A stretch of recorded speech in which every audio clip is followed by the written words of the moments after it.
Primeiro dizer do prazer que é estar aqui a falar do Fernando Alves e do seu livro Sinais, as últimas crónicas da TSF, editado pela editora do comum amigo Batista Lopes. De algum modo, todos conhecemos o Fernando. Ele foi a voz que até há bem pouco tempo nos entrava familiarmente em casa, ao começo da manhã, ou no carro, para os que já iam a caminho do emprego, com a crónica que fez durante 30 anos, 5 dias por semana. Os sinais que ouvíamos cativos da TSF às 9 menos 10. Chegaram ao fim, a 29 de setembro de 2023, com a crónica que encerra este livro, O Olhar Perto do Chão. Admirável crónica sobre um vagabundo elegante e leitor de clássicos que via a partir do chão o rosto de gente apressada e infeliz. Fernando termina essa última crónica da TSF assim: ficarei a ver passar os transeuntes com o seu ar triste, como só os vagabundos sabem detectá-lo. Até sempre. Não foi exatamente uma despedida, mas já lá vamos. Até sempre. Este livro é também uma despedida dorida, não do jornalismo, que esse cola-se-nos à pele e não mais nos larga. É mais uma espécie de desencanto e luto pela sua TSF, que deixou de ser a rádio que vai até ao fim do mundo, até ao fim da rua, o célebre spot que ele inventou. Estas últimas 50 crónicas são menos de 1% das cerca de 7.000 que escreveu e a que deu voz aos microfones da TSF. Mas em todas encontramos a mesma sensibilidade poética, o mesmo olhar inquieto e distinto sobre o cotidiano, a errância de tópicos que escapam à espuma dos dias e sempre, ou quase sempre, uma citação oportuna tirada de um poema ou roubada a um livro que anda a ler e nos solicita a visitar. O Portugal que lemos nas crónicas do Fernando Alves não o encontramos nos telejornais, nem nos achismos dos tudólogos que enxameiam a pantalha. As suas crónicas são lugares de humanidade, mesmo quando o assunto é o caga do Mediterrâneo, que reapareceu no Rio Sousa e que a ciência julgava extinto. Ou a do menino de 7 anos que viu um assaltante levar-lhe um milheiro onde guardava as economias para comprar um bezerro.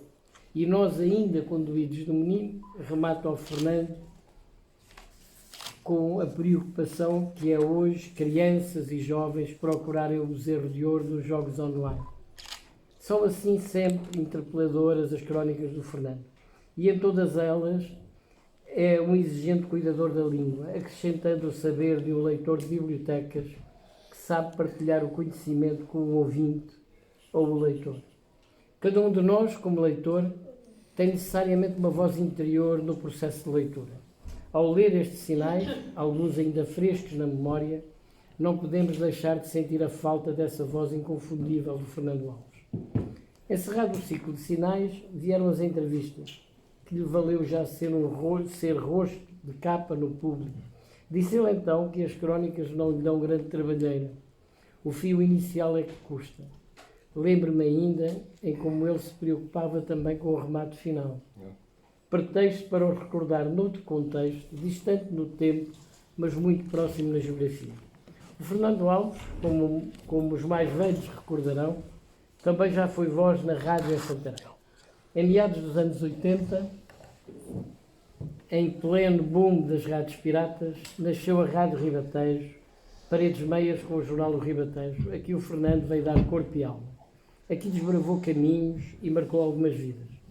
1988 foi o ano em que a antena do Beco dos Tanoeiros sacudiu o torpor da cidade pacata que era Santarém. Era a voz do Fernando que entrava amanhã cedo com o Gaudêncio a falar de coisas tão abstrusas como a plantação do tremoço ou o sapateado do fandango. Mas a que ele conseguia dar sempre um tom encantatório. Com ele tudo era intenso e apaixonante. E todos lhes respondíamos com a mesma paixão. O Pina Relojoeiro da Ribeira, transformado em técnico. O Leonardo, na Crónica de Touros, ainda não havia os antitourados. O João Batista, o Alberto Serra e eu próprio, nas notícias e reportagens. O António Colasso, que queria inventar a rádio debaixo d'água, com o microfone mergulhado na piscina, ou a lançar foguetes da janela do estúdio, que haveriam de trazer a Janeiro à porta com o papel da multa para o Carlos Cruz lamentar mais umas despesas pesadas. E tantos outros nomes que alimentavam a antena de boa música. Lembro-me do Fernandinho da Horta da Fonte. Exatamente. Foram intensos e apaixonantes esses dias pioneiros de rádio.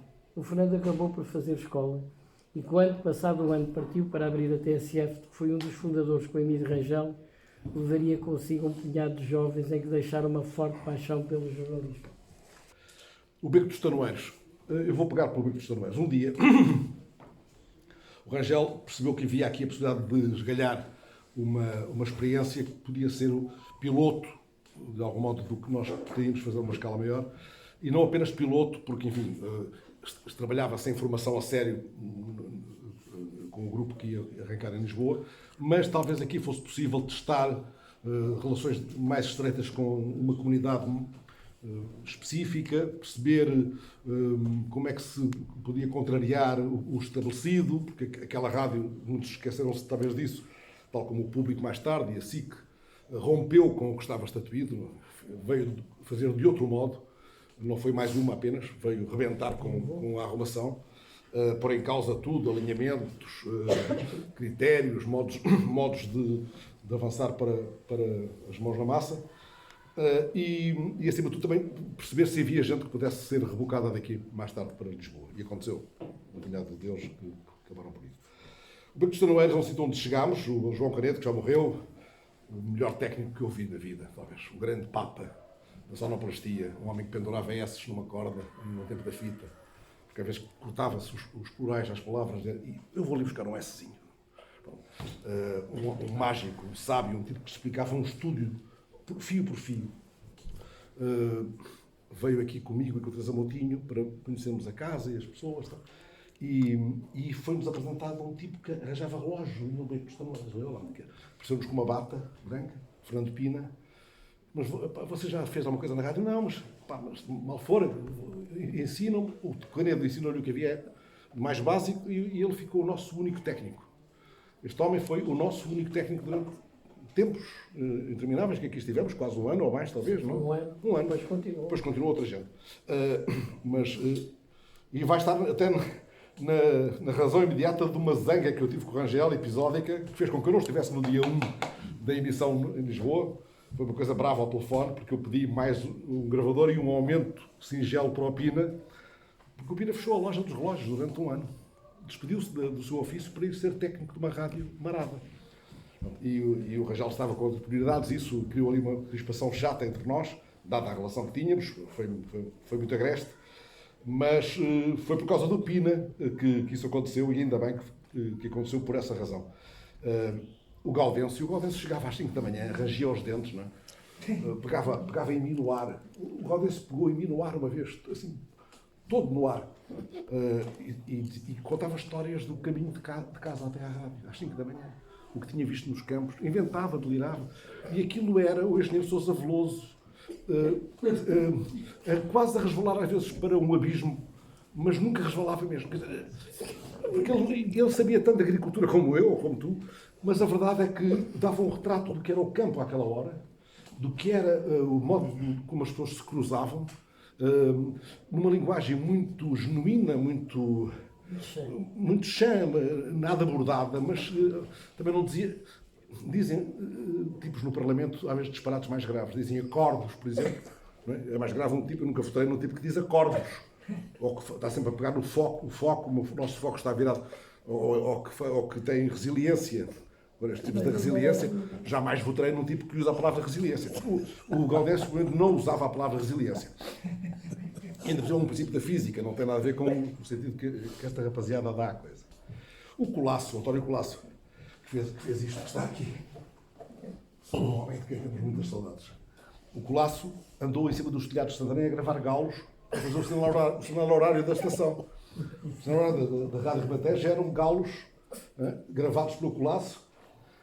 Hoje qualquer tipo vai a um registro de sons, né, e saca um galo oficial. O Colasso gravou galos de Santarém, né, e fez ali a marcação certinha para aquilo dar os pis no tempo exato.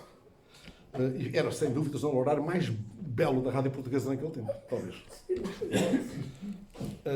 Pronto, vir aqui, até lembrar-me disso. Nem quero saber o que é que acontece hoje no Beco dos Tanões, nem quero lá ir, nem quero passar lá, porque o que quer que lá haja, um palácio com moras encantadas, não vale a saudade daquela rádio. Depois, sobre o que eu fiz, não fiz nada de especial. Isto foi uma coisa de raiva, de urgência. O meu amigo António Batista Lopes, que para lá de ter um currículo invejável, é também um homem que gosta de mesa. De mesa.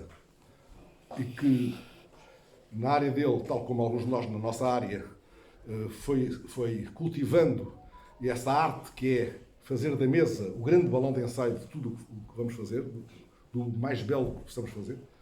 Programas de rádio, livros, o que quer que seja. É à mesa que saem as grandes ideias, é cultivando a mesa, conversando muito, engordando,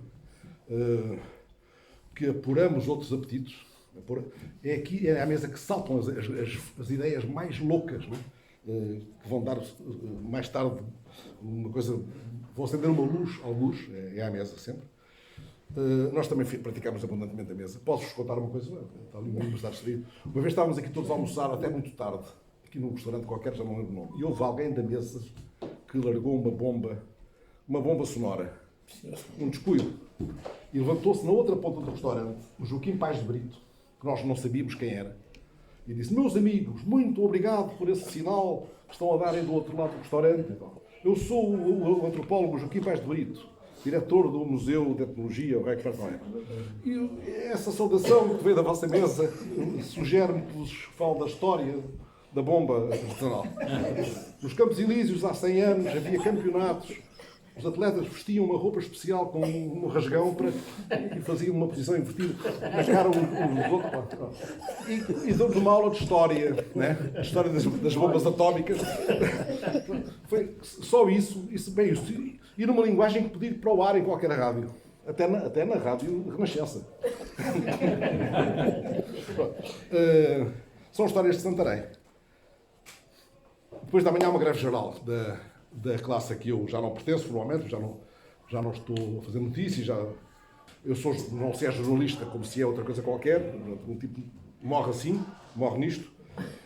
Eu também, eu não andei em escolas de jornalismo, não havia no tempo em que eu comecei a andar para as redações, portanto não sei bem o que sou, às vezes digo que sou só um tipo de rádio, só quis ser isso, mas sou jornalista, do ponto de vista formal, é isso que sou, e respeito as regras da classe, tento respeitá-las.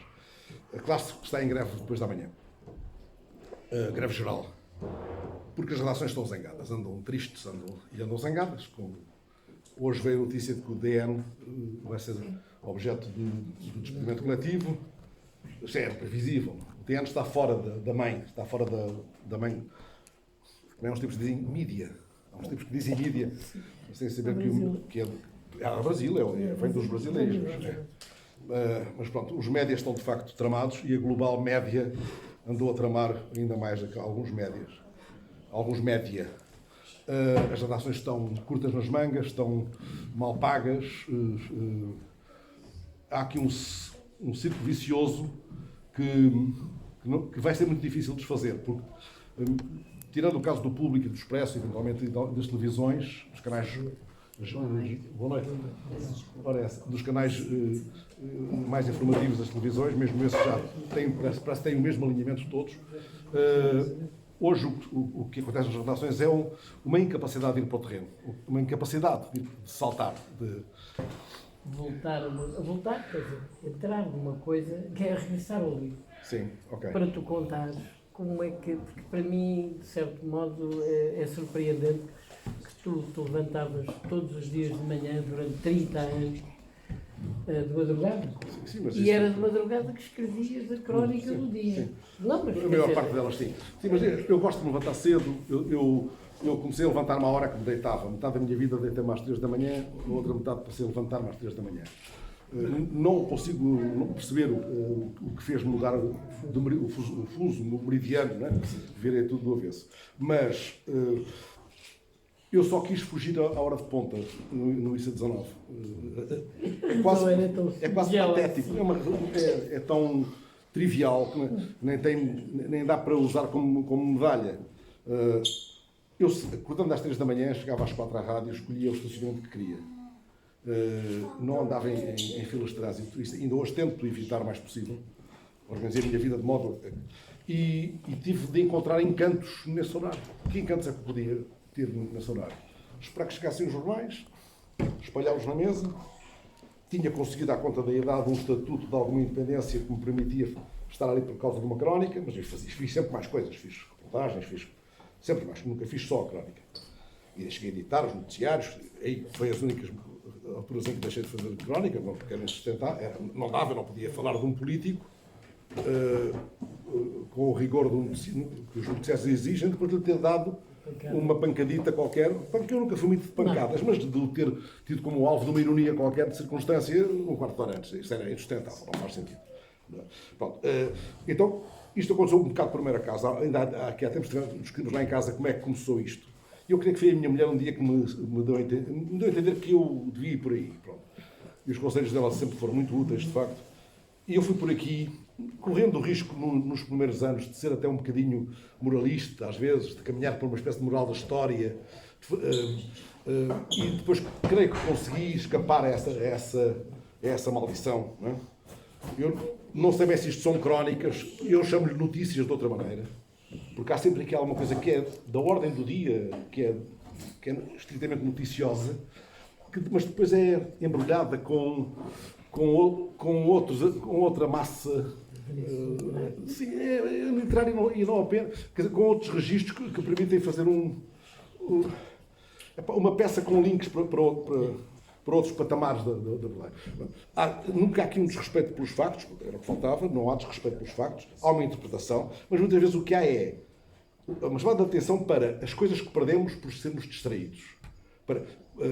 Uma chamada de atenção para o que é bom manter a curiosidade em alta. O que se passa aqui, de diferente das notícias, isto podiam ser notícias de noticiário. Podiam ser. Sim. Podiam Não ser. algumas, não todas. Pronto. É que os meus colegas estão a fazer notícias, obrigaram-se ou foram obrigados a respeitar não apenas os factos, isso é sagrado para nós todos, mas critérios, métodos que, quanto a mim, em muitos casos estão ultrapassados. Nós continuamos a ter um alinhamento pateta. Antes do 25 de Abril era o país, estrangeiro, desporto, e depois dentro do país uma hierarquia que era o Presidente da República, o Governo, não havia oposição, pelo menos organizada. Portanto, havia uma arrumação assim. Hoje há de outra maneira, mas é a mesma arrumação. Todos abrem com a mesma história. Ninguém tem coragem de romper com esse alinhamento. Ninguém tem coragem de fazer isso. E a cultura, antes do 25 de Abril, não constava dos noticiários, agora vem no fim, a não ser que morra um escritor importante. Se não morrer ninguém importante, vem no fim. Quando vem. Porque lá está, as redações estão curtas, logo, onde é que se corta? Não se pode cortar nos repórteres que vão para os portões dos palácios, como a gente vê em direto, estão ali atrás, à frente de um portão, que está fechado às 7 da manhã com o frio do caraças, contar uma história que podiam contar na redação. Esta doença dos diretos ocos, dos diretos sem assunto, esta maldição, esta inutilidade, está cada vez mais em alta, porque é mais fácil. É mais fácil. E porque não faz, não tem que fazer. Exato. Então, a curiosidade não é necessária para este tipo de abordagem que está em vigor. Não é necessária a curiosidade. Essa é a chave mestra do ofício. Os que nos distinguimos do ramo-ramo são os que estamos os que somos mais curiosos, os que estamos mais atentos, mais disponíveis para a surpresa. Eu conto muitas vezes uma história da rua onde morei durante 30 anos. Um dia fiquei doente, já adulto. Eu adorava ficar doente em puto. Era quentinho, não ia à escola, davam-me bifes. Ficava na cama. E em adulto, enfim, os bifes já são relativamente desinteressantes, já vimos coisas melhores à mesa. O estar quentinho também tem que se diga. Não é? O que é que aconteceu? Um dia saí, depois de 3 dias de febre, saí e vi uma coisa na rua onde passei 30 anos, à altura da minha cabeça. Eu nunca tinha visto aquilo. Que era um azulejo de uma lavadeira de Canessas, com a esquina do azulejo que tinha caído, tinha desaparecido, mas estava ali ainda 3/4 do azulejo. Então eu estou aqui há 30 anos, nunca vi isto, porque naquele dia tudo era como no cinema, havia um brilho na luz. Pronto, a minha rua era nova, deixou de ser no dia seguinte, passou a ser a rua, mas eu vi coisas que estavam lá e eu não tinha visto. Isso é uma imagem que me é muito forte e que atua muito em mim para explicar coisas como o que me faz chegar de uma dada maneira a isto que são notícias de outro modo e não faz porventura outros colegas, porque têm dó na hora que fazer notícias, quer dizer, e não têm coragem, não amadureceram um estilo, não têm coragem para romper, têm medo que a coisa corra mal, estão amordaçados por uma regra. Eu pude, ao longo dos anos, criar um estatuto. Isto também me dá uma vantagem que eu só tenho é que agradecer. Eu criei um estatuto para eu poder fazer isto. Ficaram tipos a amanhar o chato, não é? Para fazer a notícia do Bolsonaro e outras coisas assim. Portanto, o ruído puro, muitas vezes. No caso do Bolsonaro, fazia falta muitas notícias, esclareçam o fenómeno, mas muitas vezes ruído puro. Portanto, no fundo é isso. Estar disponível para encontrar o rabo de fora das histórias. Há um rabo de fora ali. E depois há links com outras coisas. Quando eu meto um verso de um poeta que estimo ao barulho, não é para... Espero que nunca tenha caído nessa tentação para armar ao pingarelho que conheço muitos poetas. Quer dizer, de facto, leio muito e gosto muito de poesia. É mais um desafio que... É uma pescadela de olho. Pá, talvez alguém vá procurar aquele poeta por ter ouvido. Talvez vá. Talvez, uma vez estou com o meu neto ao colo, eu tinha 4 anos, estamos em frente ao Tejo, minha filha morava ali em Algés na altura, e está ali um edifício que eu gosto muito, feito pelo Gonçalo Birne, que é um edifício assim, parece um posto de comando do navio, como é que se chama aquela porcaria? E estava a dizer, Pedro, já viste, olha, o avô gosta muito daquele prédio, então, e começa um vento do raio, um vento tramado, as árvores a abanar, e o tipo diz-me assim, 4 anos, o gajo diz-me assim, avô, olha o outono. Isto é Rui Belo. Avô, olha o outono. Não é? Isto é Rui Belo. Isto é as árvores dão pássaros. Porquê é que eu não posso escrever as árvores dão pássaros? Porque, ai, que ridículo. Não, o Rui Belo escreveu as árvores dão pássaros. Um cãozinho que vai com uma senhora reboque na rua lá ao pé da rádio. Vi há dias, aqueles cães a pilhas pequeninos, puxado uma velhinha, e parou ao pé de uma árvore, a ladrar para a árvore. Uma árvore despida, só com uns galhos. E a senhora disse assim, não, querido, hoje não há passarinhos. Epá, isto é o avesso da história do Rui Belo. Hoje o gajo tinha visto ali um pássaro, né? e rosnou-lhe. E no dia seguinte identificou a árvore, não é? As árvores não é só o sítio onde fazem xixi. Havia ali um pássaro. O gajo... Não, querido. É menino ou menina? Perguntou para os cães, uma das outras. É menino, é menino. Não, querido, hoje não há pássaros. Ora, então nós, antes andássemos todos atentos a isto, não fazíamos notícias. Fazíamos de outra maneira. Fazíamos sim. Mas tu aqui já fazias crónicas. Na Rádio Ribatejo desafiavas toda a gente. Sabes, a chave é a tituleira do noticiário. Os 3 títulos destacados no noticiário. É a chave, o tipo conquista logo o ouvinte ou não. Agarra-o ali, já não sai dali o ouvinte. Se os títulos forem bem esgalhados. Agora, se pensarmos a notícia com o mesmo título, está tudo tramado. É como contar o desfecho da anedota à cabeça. Não é? Se tu dizes, como aquela coisa que o Senna fez, apagão em Lisboa. O Senna não foi, quando abriu o noticiário, não disse outra vez apagão, era o que faltava, porque tornava ineficaz a força daquela bomba, não é? Tu hoje vês tipos para lá daquele erro básico, que é, aprendemos todos, quando éramos pequeninos.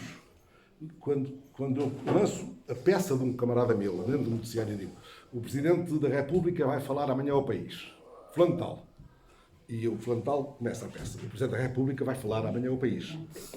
Disse o próprio Marcelo ontem, à chegada, não é? E entra o som do Marcelo dizendo, falo amanhã ao país.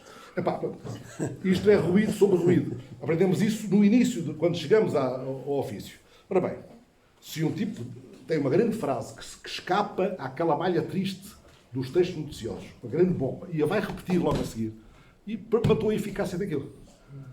Esta discussão não é tida nas redações. Isto que estamos aqui, nas redações não se discute isto. Mas há discussões nas relações? Hoje já não, mas havia. Um dos segredos da TSF era esse. O repórter da TSF, ao princípio, não saía para os acontecimentos sem levar a pergunta da TSF, que era entendida como alguma arrogância da nossa parte, e às vezes podia ser até um bocadinho. Discutíamos a pergunta que o tipo levava. E a pergunta que ele levava já ia armadilhada. Já ia a cautelar a resposta manhosa. Uma vez aprendi com o Carlos Amaral Dias um segredo, que é O psiquiatra. Fernandito, nunca, quando os gajos disserem a posição do nosso partido é clara, a esse respeito, é opaca. Fernandito, quando os gajos disserem, ainda bem que me faz essa pergunta, o gajo está só a ganhar tempo. Pronto, portanto, isto era a propósito de quê? O que é que vinha antes da carroça? Mas não interessa. Tudo é a propósito. É que esta pessoa está sem vontade de falar. Ok, já vamos abrir o jogo. Mas cuidar das palavras. Há palavras tão bonitas. Não, e não só serem bonitas. Tão cheias de raízes. Palavras que o Aquilino Ribeiro, que o Camilo andaram a regar. E agora, até naquelas coisas, já ninguém manda beijos, é beijos. Desbaratámos a beleza do vocabulário e encurtámo-lo. Estes gajos que eu dei na rua usam 400 palavras, vai lá, 500 nos dias festivos. Encurtámos, empobrecemos, palavras completamente corroídas já. Corroídas. Ainda veio o acordo ortográfico tramar tudo ainda por cima. Já nem precisámos do acordo ortográfico para desbaratar como andámos a desbaratar. Está a falar. Eu gostava de falar de algumas crónicas concretas, então se já vai ir aos exemplos, não é? Eu gostei, por exemplo, há uma logo da rede que tem uma Somali em Mogadishu. É muito engraçado isso. Agarrada a Isso é uma fotografia. A tentar sorver uma gota Sim, d'água. é uma fotografia. Eu pego em quê? Eu pego na matéria. O outro gajo sentou-se debaixo da árvore, caiu uma maçã na carola e fez uma lei. Eu pego na matéria que o dia dá. Quer dizer, o que é que o dia dá? Dá um título de jornal fabuloso. Podia ser um verso de um poema. Dá uma fotografia incrível. Então ninguém pega nisto. Então estou a dar notícias todas iguais umas às outras. Ninguém pega nisto, que nos sacode, que nos abana. Aquela fotografia é em Mogadishu, ou alguns lá perto, na Somália, 6 anos de seca. Há um tubo com 3 torneiras, de uma delas pinga umas gotas de água, e há uma senhora acocorada com a boca na torneira, com uma criança ao colo. Pronto. Então, mas alguém pode olhar para uma fotografia destas e não pegar nisto? 6 meses depois da crónica, houve inundações, foram 15 mil gajos fora, as aldeias desapareceram. Bom, mas a crónica faz depois a ligação para o interesse. Quer dizer, como é que o interesse jornalístico... Sim, ninguém pega na Somália, a Somália não existe. Ninguém pega na Somália e a Ucrânia inundava na altura, por isso é o foco... Sim, é a questão dos livros, a questão dos likes. Eu até brinco com os likes, porque os likes são uma seca, não é?